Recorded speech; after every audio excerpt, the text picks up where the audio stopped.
Bienvenue en ce vendredi, il est l'heure de retrouver Plus d'actu, votre émission d'interview, celle où on prend le temps d'écouter les réponses, parfois même si elles sont un petit peu techniques. Cela alors que le gouvernement de la Fédération Wallonie-Bruxelles est en affaires courantes, en mort clinique, disent certains, suite à une majorité alternative au Parlement.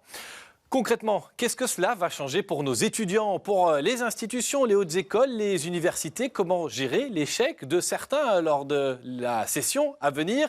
Et puis surtout, que retenir de cette séquence? On va poser la question à quelqu'un qui vient du monde académique et qui a choisi de rejoindre l'arène politique. Il se présente sur la liste des engagés en Brabant Wallon, mais il a beaucoup de choses à dire sur Bruxelles. On accueille Vincent Blondel, des engagés. Bonjour Vincent Blondel, vous êtes l'ancien recteur de l'UC Louvain. Alors on l'a dit, la réforme du décret paysage a fait tomber, presque de fait en tout cas, plongé dans le coma, on va dire, la majorité à la Fédération Wallonie-Bruxelles. Vous le sentiez venir, vous saviez que cette question-là, elle pouvait crisper à ce point les partenaires socialistes et écologistes? Je pense que tout le monde a conscience qu'une évolution d'un décret qui était préalable, qui était le décret Marcourt, était nécessaire. Et je pense que ça fait vraiment consensus.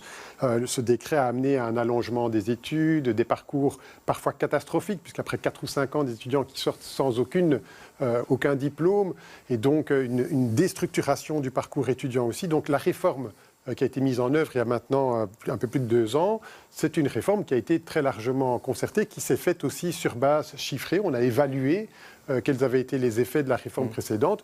Elle a été votée par la majorité, par PS, Écolo et Maire, vous l'avez dit, et elle n'est pas encore au terme de ces 2 premières années académiques de fonctionnement. Alors même que l'élément phare dans cette évolution, c'est tout de même le fait qu'on a observé que les étudiants estimaient qu'avec 45 crédits, ils avaient réussi leur première année, alors même qu'une année, c'est 60 crédits. Et la mesure phare, c'est que, dans la nouvelle version du décret, il faut réussir les 60 crédits en 2 ans. Mais donc, est-ce que vous saviez, est-ce que quand vous étiez encore recteur, vous ne faisiez pas de politique active? Est-ce que les socialistes, les écologistes étaient venus vous dire, là, on sent qu'il y a un problème? Est-ce que voilà, parce qu'eux disent qu'ils l'ont dit au gouvernement, ils disent que leur position était connue, ils sont sincères là-dessus pour vous? Je pense que peu de personnes s'attendaient à l'épisode qu'on a vu venir. Sans doute pas les acteurs de la majorité, pas les autres acteurs politiques et pas les acteurs de l'enseignement supérieur. C'est une surprise complète. Ils répondent à une demande de la Fédération des étudiants francophones, on y reviendra, la FEF. Est-ce qu'ils répondent à une demande des recteurs des institutions qui, aujourd'hui, dans un communiqué de presse, appellent au calme? Je pense qu'il faut bien sûr entendre les étudiants, y compris les étudiants de la FEF. La FEF a souligné le fait qu'il y avait certaines situations particulières qui nécessitent une attention accrue, et c'est le sens de la proposition qui a été déposée aussi par les engagés au Parlement, mais qui n'est évidemment pas du tout dans la mesure des chiffres qui ont été annoncés, qui étaient tout à fait catastrophistes, et qui, quelque part, a entraîné sans doute, pour des raisons, je l'espère, avant tout pour le bien sociétal global, et je l'espère pas pour des considérations électoralistes, mais le sentiment que des chiffres très importants étaient annoncés a poussé certains à offrir la perspective d'une réussite, mais de l'illusion d'une réussite peut-être pour des raisons électoralistes.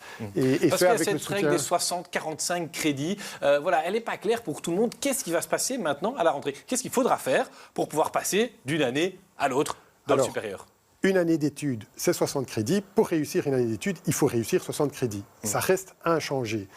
Alors, ces 60 crédits de la première année, la version qui était là du décret jusqu'au début de cette année académique-ci, c'est bien qu'on disposait de 2 années pour la réussir. Et par ailleurs, on dispose de 5 années pour réussir le bac et de 4 années pour le master. Donc, dans le décret qui va peut-être se trouver modifié, on disposait de 9 ans pour réaliser des études de 5 ans. Et ça, qu'on soit bien clair, vous, ancien recteur, toujours professeur d'université, vous trouvez ça? Je pense qu'il n'est pas anormal de demander de réussir les 60 crédits en 2 ans, les 60 crédits du premier bac, couplé avec le fait que, et c'était une mesure très importante, c'est qu'on retrouvait aussi une forme de présence des jurys qui sont les plus à même de juger aussi du parcours de réussite des étudiants, ce qui fait qu'après les 2 années, si un étudiant se présente, non pas avec 60 crédits, mais avec 55 ou 50, et qu'il a un 8 ou un 9, le jury peut délibérer et le laisser passer, et de telle manière à ce que cet examen-là, alors, ne doive plus jamais être présenté, contrairement à ce que nous avions lors du décret décret précédent. C'est une question d'approche générale des études. On veut finalement quelque part laisser passer au bleu certains échecs. C'est ça qui se joue là derrière? Je pense ici, il y a une forme... L'excellence de l'enseignement supérieur? Il y a une forme, en tout cas dans les premières propositions, puisque EPS et Écolo ont changé à plusieurs reprises de leurs propositions. Dans la première proposition, le PTB, par ailleurs, demandait le retour complet au décret précédent, au décret Marcourt. La première proposition, c'était une amnistie générale. Une amnistie générale, je pense que c'est vraiment un mauvais cadeau. C'est un cadeau empoisonné. C'est un cadeau peut-être un peu électoraliste, mais c'est un cadeau empoisonné. Ça donne un sentiment de réussite, une illusion de réussite, alors même qu'on a pu constater avec le décret précédent que des étudiants, parfois au terme de 3, 4, 5 années, tiraient encore des casseroles, finalement aboutissaient à rien du tout et avaient un allongement non seulement considérable des études lorsqu'ils finalement les réussissaient, mais surtout aboutissaient à rien dans un cul-de-sac. Il y a des questions du public. Elles concernent pour un certain nombre, vous allez voir avec Aline Walsdorf, cette réforme du décret paysage. On vous écoute, Aline. Concernant le décret paysage, Dominique estime que quand on prend 5 ans pour réussir 3 années d'études, c'est qu'il y a un problème et que ce n'est pas aux contribuables de payer pour le compenser.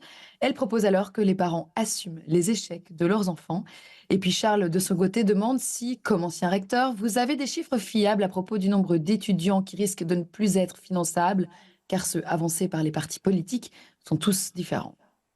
Alors, 2 questions précises, Monsieur Blondel. Vraiment, d'abord, oui, sur le fait qu'à un moment donné, on parle de la finançabilité des étudiants, et puis quand le coup près tombe, est-ce qu'on ne pourrait pas trouver une autre formule? Voilà, et pourquoi pas les payer, si quelqu'un est prêt à le faire, après tout? Je pense que l'ensemble des acteurs s'étaient entendus, et au sein du gouvernement, pour convenir que oui, effectivement, 3 années de bac, les faire en 5 ans, c'est sans doute un peu long, mais enfin, néanmoins, c'est acceptable, et c'est ça que nous avions prévu, c'est ça qui était prévu lors le décret. Et je pense qu'il faut être un peu attentif à la question de la finançabilité, parce qu'on entend dans finançabilité, on a le sentiment qu'il va y avoir un financement qui va venir. Or, en fait, il n'en est rien. La finançabilité ne se prononce pas tant sur la question du financement, mais que la question de savoir si oui ou non un étudiant est dans un parcours académique de réussite. C'est un parcours qui lui permet de poursuivre. Un étudiant, quand il est finançable, il est autorisé à poursuivre. Ce qui veut dire que une intervention du monde politique, les parlementaires qui ont voté, qui à 2 heures du matin, des modifications, et ça à quelques semaines seulement des examens, ce qui est quand même assez ahurissant. Ça ira dans les universités, les hautes écoles pour gérer ces nouvelles règles? Je pense que ça va être extrêmement complexe, ça va être extrêmement compliqué. Il y a eu un petit financement qui a été annoncé aussi. 5 millions d'euros. Les recteurs se sont déjà exprimés sur le fait que c'était totalement insuffisant pour absorber à la fois les modifications simplement techniques, pratiques à mettre en œuvre. Moi, je n'exclus pas qu'il y ait de grosses difficultés, qu'il y ait des recours en cascade et que tout ceci amène une forme de chaos dans l'enseignement supérieur, et ce, à quelques encablures, à quelques semaines des examens, et alors même qu'on n'a pas encore autorisé, qu'on n'a pas encore fait l'essai de laisser les étudiants qui terminent maintenant cette année académique-ci et qui auront encore une session en juin, qui auront encore une session en août, qui présentent leurs examens, et qu'on ne voit pas l'issue et qu'on ne voit pas l'effet de ces nouveaux décrets, puisque c'est la première fois qu'on applique la règle de 2 années pour réaliser les 60 crédits. Et donc là, on en vient à la deuxième question que relayait Aline Walsdorf, donc la question d'un certain Charles. C'est combien d'étudiants vous pensez que ça va concerner, cette non-finançabilité? La FEF disait 75 000, puis 70 000, et puis en fait, d'autres ont dit c'est farfelu. Vous misez sur combien? Mais la proportion du nombre d'étudiants qui, au terme de la session de juin, ils ont encore une session en juin à présenter, encore une session en septembre. Et s'il y a des étudiants qui nous regardent, la seule conseil que je puisse dire de grâce, étudiez vos examens, préparez votre session, ne vous préoccupez pas trop de toutes ces gesticulations politiques qui ont lieu pour le moment, concentrez-vous sur vos examens. Et donc, on ne peut pas aujourd'hui dire combien d'étudiants seront dans une situation... Mais ce sera quelques dizaines de milliers, quelques centaines? Non, ce sera quelques milliers potentiellement, mais évidemment, les chiffres qui ont été avancés sont totalement farfelus. Il y a un chiffre de 70 000 qui a été annoncé, dont personne n'a bien compris la manière avec laquelle il a été évalué. Et je pense que même au sein des formations politiques qui défendent la modification du décret, le Parti socialiste et Écolo, des personnalités de premier plan sont exprimées pour dire que leur formation politique avait suivi comme ça, comme un seul homme, pour des questions sans doute un peu autres que des questions académiques, cette proposition de modification. Pour être très clair là-dessus, l'ancien recteur de l'UC Louvain, vous êtes sans doute député à la Fédération Wallonie-Bruxelles. Je suis candidat politique, oui, je suis directeur. Oui. Vous allez demander qu'on réforme la réforme? C'est une exigence des engagés? Il est très naturel, bien sûr, qu'une évolution comme celle-là d'un décret fasse l'objet d'une évaluation. Il y a une évaluation qui était d'ailleurs prévue lorsque cette réforme a été votée en 2022, que cette réforme soit évaluée en 2025 ou 2026.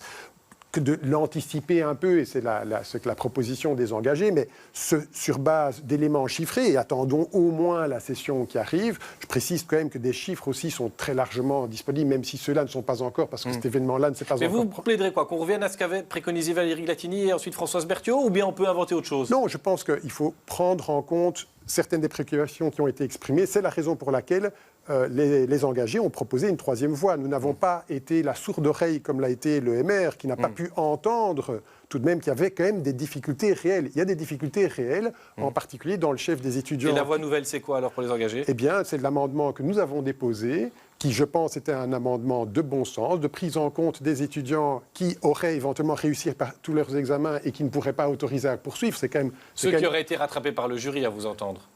Potentiellement, mais on peut comprendre, et c'est ça la raison pour laquelle nous avons déposé un amendement en ce sens-là, que des étudiants souhaitent une certaine garantie-là, et donc nous avons proposé une modification décrétale qui est bien ciblée, qui répondait aussi à la volonté des rectrices et des recteurs, à la volonté des étudiants, et que je crois, malheureusement, et c'est la raison pour laquelle je m'investis aussi en politique, malheureusement, les autres formations politiques n'ont pas pu suivre, alors que c'est l'évolution de bon sens, simplement parce que ça aurait donné trop de crédit à la formation des engagés à l'occasion de ce vote. Donc c'est vraiment désolant. Je pense qu'il y a une série d'attitudes qui ont été prises qui ne sont pas celles qui résultent vraiment d'un intérêt collectif global, mais plutôt pour des considérations électoralistes. Alors l'enseignement supérieur a suscité beaucoup de questions et elles ne concernent pas tout le décret paysage. Aline Walsdorf, il y a des questions plus générales que vous avez relevées et que vous posez. On a plusieurs questions concernant l'enseignement supérieur. D'abord Maria qui demande: pouvez-vous reconnaître que l'enseignement supérieur est tout simplement et structurellement sous-financé, qu'il faudrait beaucoup plus de bourses, plus d'aide au loyer pour les quotes étudiants, mais aussi plus de professeurs pour avoir moins d'étudiants en auditoire? Et elle ajoute, on se demande si c'est vraiment une priorité des dernières années, peut-être même une manière de museler une jeunesse qui veut prendre les commandes. Et autre question de Jay, que pensez-vous du folklore étudiant et des baptêmes? Il y a eu des incidents et des dérives dans ces beuveries parfois humiliantes. Tout ça va tuer une tradition pourtant sympa. Alors Vincent Blondel, le sous-financement, est-ce qu'il est structurel? Est-ce qu'on a les moyens de vraiment financer plus? Est-ce qu'il y a une volonté derrière aussi finalement de brider la jeunesse, demande le téléspectateur. Non, de brider la jeunesse, sans doute pas, mais madame a complètement raison. Il y a effectivement un sous-financement. C'est les questions des téléspectateurs qu'elle a. C'est pas son avis à elle. C'est ce contre quoi je me suis battu aussi pendant 10 ans, avec mes collègues également.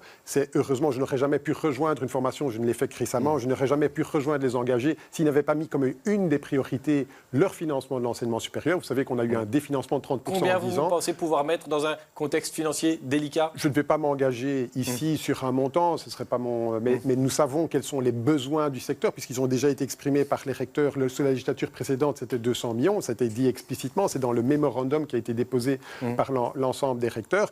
Et outre le fait qu'il y a une volonté de refinancement, c'est le cas des engagés, c'est la demande très explicite des engagés. Dessus, en sus, il y a la volonté des engagés de sortir de ce système d'enveloppe fermée, qui est un système qui amène une concurrence parfois un peu exacerbée. Donc il y a une double volonté, un financement et sortie d'une enveloppe fermée. Et sur le folklore et les baptêmes. Alors sur le folklore, je crois que le commentaire était tout à fait pertinent. Il est menacé aujourd'hui, il y a eu trop de dérives, trop de fautes dans le chef des organisateurs, les comitards, Je pense que bien sûr il y a eu des dérives. Je pense qu'on a tenté autant que possible avec une série un cadre, avec des chartes, ça a été fait pour tenter de s'assurer que ces dérives ne se reproduisent plus.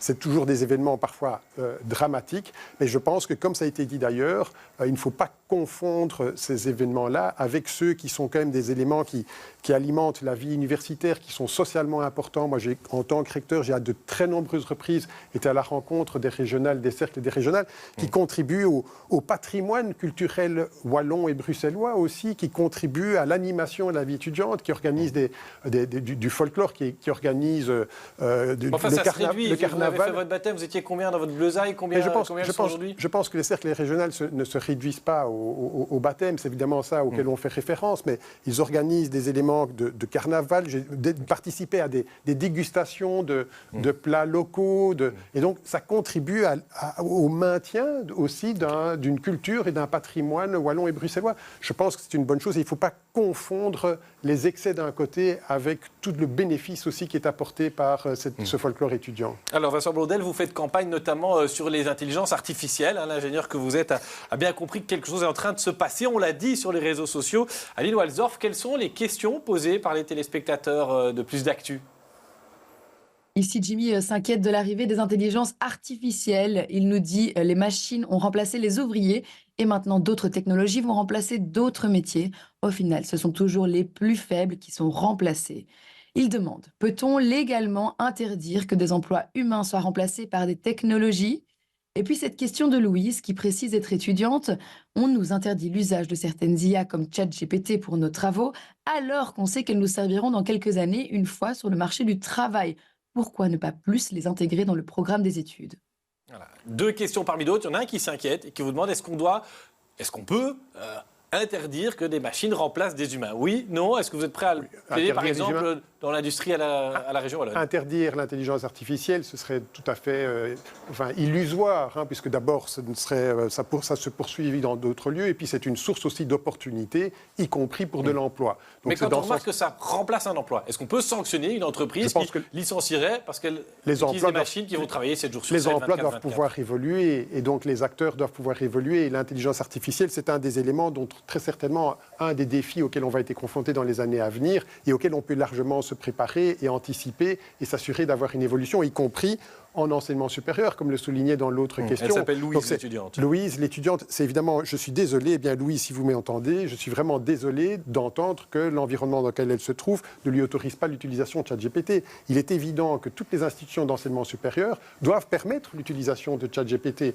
ChatGPT ou d'autres outils de Generative AI, ce sont des outils qui sont des outils formidables et qui doivent pouvoir être utilisés. Alors où on met la limite ? Parce qu'on sait très bien qu'elle le dit d'ailleurs, dans le monde professionnel, on peut, sur une intelligence artificielle, avoir une base pour un dossier de 10, 20, 50, 100 pages. Alors est-ce qu'on devrait pouvoir utiliser cette IA-là ou une autre, par exemple, pour un mémoire ? Mais bien sûr, ChatGPT doit pouvoir être utilisé pour un mémoire, mais en guise d'outil. Un outil qui doit permettre de faire mieux et encore de manière critique, de savoir, il faut que l'utilisateur, il faut qu'il soit formé pour ça, comprenne la manière avec laquelle fonctionne ChatGPT. Il n'est évidemment pas question de demander à ChatGPT ce qu'il est en mesure de faire, d'écrire tout un mémoire et puis de déposer le mémoire tel quel. Simplement, c'est un outil à l'image de, que sais-je, une information qu'on peut aller chercher sur le web, sur Wikipédia, des vidéos YouTube. Mais on sait qu'à terme, il y aura des intelligences artificielles qui feront tout le travail pour nous. Ça existera un jour oui, mais ou l'autre. déjà aujourd'hui, vous pouvez en demander à ChatGPT de lui fournir un mémoire. Du sens de faire des devoirs, des travaux comme on les fait aujourd'hui dans les écoles ou les hautes écoles, les universités ? Bien sûr, ça doit encore du sens pour peu que ces travaux soient utilisés, soient développés précisément en utilisant l'ensemble des outils qui sont à disposition.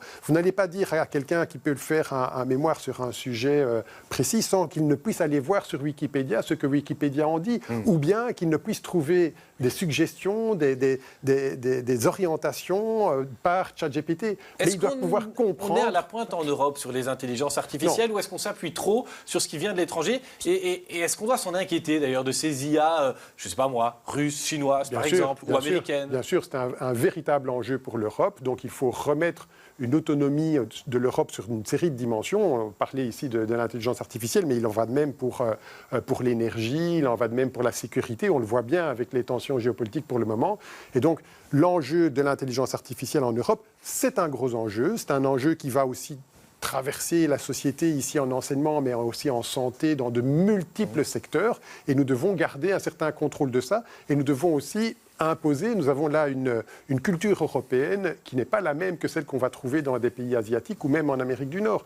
Et donc, on doit pouvoir défendre cette dimension-là. Ça fait partie de certaines des propositions des engagés. Cette recherche sur les IA, elle doit se faire au niveau des universités où on peut travailler avec le privé parce qu'à un moment donné, ce sera une question de moyens. Et on sait qu'on a cité d'autres pays, là, ils ne se gênent pas pour que le secteur privé soit dedans. Mais non, mais bien évidemment, c'est des développements qui doivent avoir lieu en concertation entre les deux, tout en ayant conscience que la manière avec laquelle les universités, la recherche se développe au sein des universités est différente. Elle a une forme de liberté que les contraintes de l'entreprise n'ont pas, puisqu'il y a une forme de rentabilité nécessaire. La rentabilité au sein de l'université et de la recherche, c'est le bénéfice de la compréhension nouvelle qu'on peut développer. Donc ça doit pouvoir se coupler avec, oui, des développements avec des entreprises. C'est déjà le cas aujourd'hui. Beaucoup de relations existent entre les universités, les hautes écoles et le monde professionnel et les entreprises, et ça doit pouvoir se poursuivre. Et donc très concrètement, comment les pouvoirs publics doivent-ils encourager ces recherches sur les IA? C'est des subsides aux universités ou c'est un peu plus proactif que ça? Je pense qu'il faut être attentif au développement que les intelligences artificielles permettent, et puis aussi soutenir l'entrepreneuriat, soutenir ceux qui, éventuellement, au terme d'une thèse de doctorat, par exemple, comme ils sont nombreux, il y a plusieurs spin-offs qui sont issus de l'université. Ce sont ceux qui vont créer aussi les sociétés de demain, comme on avait les Solvay hier ou d'autres. Ce sont celles qui vont créer aussi le développement en Wallonie et à Bruxelles et la prospérité de notre pays. Donc on doit pouvoir soutenir cet entrepreneuriat. Il nous reste 2 minutes et il y a un sujet auquel vous n'allez pas couper le wallon que vous êtes, c'est les travaux au Carrefour Léonard. Vous êtes passé par là pour venir, vous repasserez par là d'abord pour rentrer dans votre Brabant wallon depuis Bruxelles. C'est terrible, c'est épouvantable. C'est la faute à qui, ce bazar? C'est la faute à la région bruxelloise qui ne sait pas lire ses mails parce que les Flamands disent avoir prévenu? Oui, c'est le dernier élément qu'on a appris encore ce matin. C'est quand même proprement ahurissant. C'est vraiment une très, très, très mauvaise blague. Une mauvaise blague, évidemment, pour les Brabançons, pour les Wallons, pour les personnes qui passent par ce nœud autoritier. Mais vous y croyez à l'idée que l'administration a eu l'info de la gravité de l'état du chantier et qu'elle ne l'a pas transmise? Je pense que vous avez lu comme moi le descriptif. Il y a sans ambiguïté une communication qui a été faite. Nous savons depuis 1 an qu'il y a des travaux qui ont lieu, qu'il y a un rétrécissement de la chaussée. Ça va toucher 100 000 naveteurs qui passent, et puis 200, 300 000 des riverains qui vont se faire déborder par toutes les voies bis ou terre qui vont être utilisées par les conducteurs. Alors, on a appris qu'effectivement, dès le 15 février, déjà, en quelque sorte, une manifestation très claire a été faite de la part de la Flandre. Bien conscience que c'est compliqué. C'est un nœud autorité en Flandre et ça touche les 3 régions puisqu'il faut passer de Bruxelles en Wallonie. Mais je pense qu'il y a quand même une forte responsabilité à la fois de la ministre Groen à Bruxelles et du ministre écolo en Wallonie de ne pas avoir pris la pleine mesure de ce que ça allait générer. C'est vraiment une très, très mauvaise blague. C'est une très, très mauvaise nouvelle. Des travaux qui vont durer encore jusqu'à 2025, vous imaginez.